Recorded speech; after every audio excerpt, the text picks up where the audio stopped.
नमस्ते बच्चों, कैसे हो आप लोग। उम्मीद है अच्छे हैं, स्वस्थ हैं आप लोग, घर पे खुश हैं और मुझे सब्सक्राइब ज़रूर कर रहे हैं। ठीक है बेटा, आज हम अपना नया टॉपिक पाठ 2 वर्ण विचार शुरू करने वाले हैं, जिसके लिए मैं आपको बता दूं कि हमने पीछे जो पढ़ी थी भाषा, बोली, लिपि, उसी से ही रिलेटेड अब ये है, उसी से ही संबंधित है। क्योंकि मैंने आपको बताया था ना कि जब हम भाषा बोलते हैं तो उसके रूप होते हैं लिखित और मौखिक। अब लिखित के लिए मैंने आपको बताया था कि हमें लिपि की आवश्यकता होती है, कोई ना कोई लिपि चाहिए होती है हमें, जो निश्चित चिन्ह प्रकट करती है लिखने के लिए। अब उस लिपि को लिखने के लिए भी एक चिन्ह होते हैं। ठीक है बेटा, लिखने के लिए जो चिन्ह होते हैं उन्हें हम वर्ण कहते हैं, या आप कह दो कि भाषा की छोटी सी छोटी इकाई को हम वर्ण कहते हैं। ठीक है, किसी भी भाषा की छोटी से छोटी इकाई को हम वर्ण कहते हैं, और वर्ण के टुकड़े नहीं किए जा सकते, वर्ण को तोड़ा नहीं जा सकता, वर्ण को मिलाकर ही शब्द का निर्माण होता है। ये बात ध्यान रखना बेटा कि वर्ण जो होते हैं निश्चित चिन्ह होते हैं किसी भी भाषा के, और इसको लिखने के जो होते हैं अलग, जैसे हर भाषा की हर अलग लिपि होती है। अब उन लिपि की भी वर्णमाला या वर्ण जो होते हैं वो सब अलग अलग होते हैं। हमारे यहाँ जो होता है हिंदी वर्णमाला यूज होती है ना, हिंदी वर्णमाला प्रयोग की जाती है।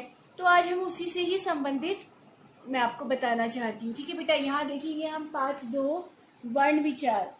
पहले मैं आपको समझा रही हूँ वर्ण किसे कहते हैं। भाषा की सबसे छोटी इकाई जिसके टुकड़े नहीं किए जा सकते उन्हें वर्ण कहा जाता है। ठीक है, वर्ण का प्रयोग ध्वनि और ध्वनि चिन्ह दोनों के लिए किया जाता है। अब ध्वनि माने जैसे हम उच्चारण करते हैं क म ल, अब इस क म ल को हम कैसे लिखेंगे, उसी के चिन्ह होते हैं बेटा, इसीलिए हम कहते हैं उस ध्वनि, यानी जो हम उच्चारण कर रहे हैं, जो हम बोल रहे हैं, उस ध्वनि और उस ध्वनि के चिन्हों को ही हम वर्ण कहते हैं। अब वर्णों के समूह से ही शब्द बनता है। यहाँ पर आप देखो मैंने कैसे करा है, क, फिर अ, म, फिर अ, ल, अ, क, म, ल। यहाँ पे देखो बेटा, वर्ण जो हमने पढ़े, वर्ण अपने आप में जो होता है सबसे छोटी इकाई होती है और इसके हम टुकड़े नहीं किए जा सकते कर सकते। लेकिन वर्ण जो है इसके 2 प्रकार होते हैं बेटा, एक होता है इसमें स्वर और एक होता है इसका व्यंजन। स्वर क्या होते हैं, स्वर 11 होते हैं कुल, अ, आ, ई, उ, री, ए, ओ और औ। ये सभी स्वर होते हैं। इन्हीं के साथ व्यंजन को जब हम जोड़ते हैं तो पूरी जो आवाज है वो हमारी व्यंजन की आती है, या किसी वर्ण की भी आती है।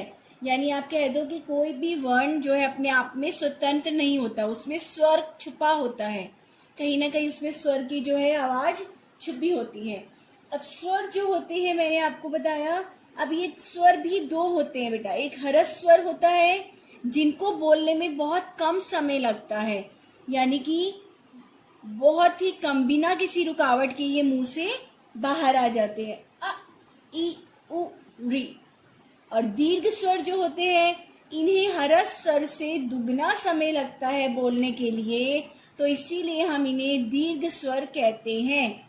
आ, ई, उ, ए, आए, ओ, औ, ये सभी जो हैं ये दीर्घ स्वर हैं।